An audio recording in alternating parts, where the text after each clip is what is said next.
2014 Chrysler 300. This is one my apprentice just brought this in.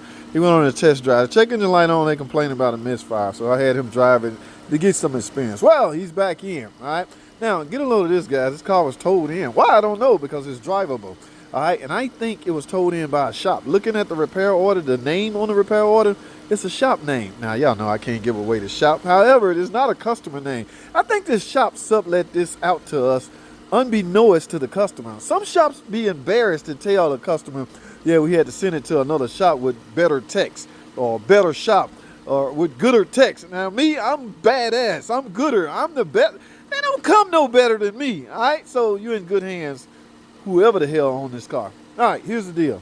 PO 305. Now that's a bank 1 cylinder, right?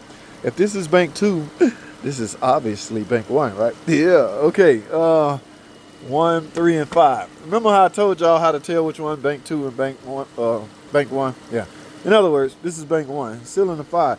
Now, my driver said, look at that, a nice, pretty new car. Is that Dermis? Dermis? No, that says NGK. All right, it's not Mopar. All right, so I'm assuming the usual, guys. Y'all know what people do when they got a misfire. They replace the core, the spark plug, the injector, and everything else associated with it. But do they run a compression test? Do they run a leak down test? That's a lot of things can cause a misfire, guys. So let's say this. I'm going to have to call and get some history, right, from this shop. If he's replaced injector, coil, and spark plug, you just eliminated secondary ignition to an extent. All right. Now, if you still got a misfire, we got to go further, okay?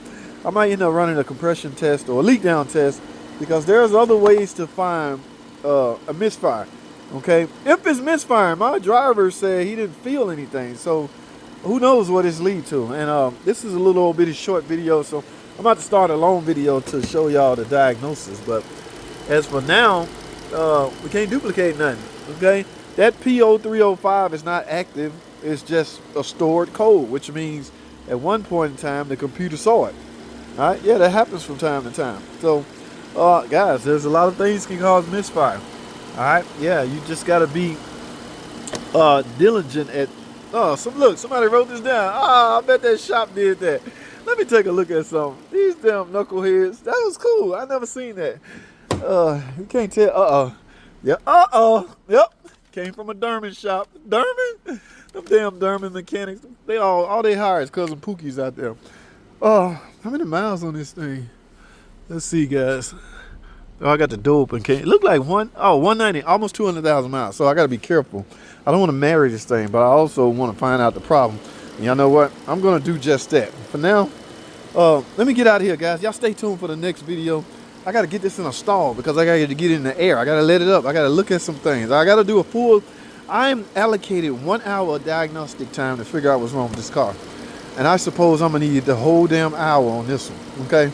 So y'all stay tuned for that long video. I'll show y'all what I found.